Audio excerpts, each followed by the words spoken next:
A female medical trainee wrote a letter to the principal of the medical college asking to allow her with hijab even in the operational theatres. Now assume yourself in the place of that principal and tell me what will be your course of action.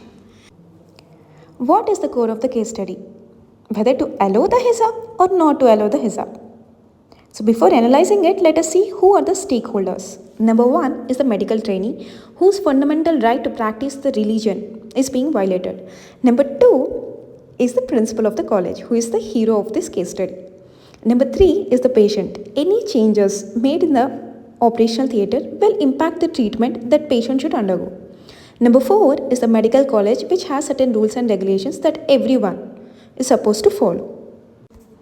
So what are the ethical dilemmas in front of the principal before taking a decision?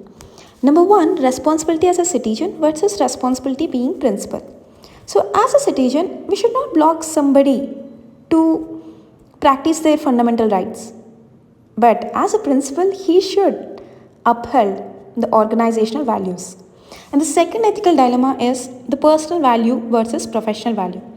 Personal value of being empathetic. If someone is feeling that their fundamental right is getting violated, okay, we should feel sorry for that. Versus professional value. What professional value says? Be objective. Don't get drifted by the emotions. And then comes number three, which is right-based approach versus utilitarianism. Right-based approach preaches that no matter what happens, rights of an individual must be given high priority. Whereas the utilitarianism says that to give happiness to the maximum number of people, it is okay to give pain to like a few people. So indirectly it says that do not allow hijab. And finally, number four, Article 25,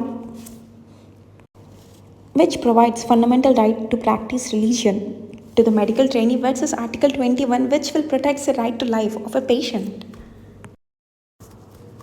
Now, what are the options available in front of a principal? First, to allow. What happens if we allow? It may lead to domino effect. What is domino effect? It is nothing but if we allow this person today, some other may come with some other request tomorrow. So finally, one day there is nothing called organization rules and principles.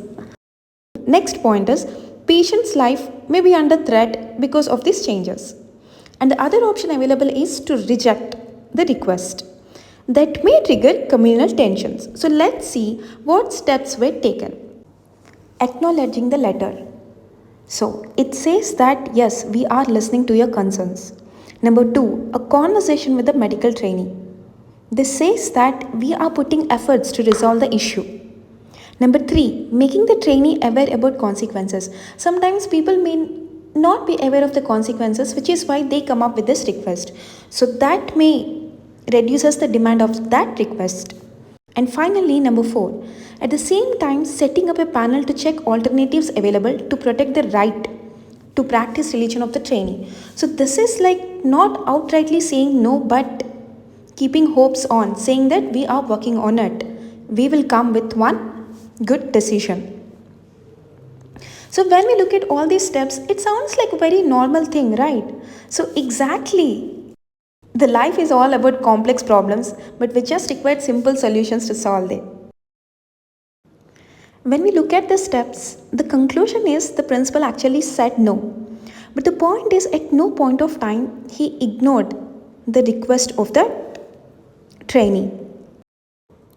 So the principal has followed an inclusive approach by considering the interests of the trainer and also the organizational values. Hope this helped you in channelizing your thought process. To make ethics as your strength, subscribe to this channel. And to get content on ethics and essay, join our Telegram channel and the link is provided in the description.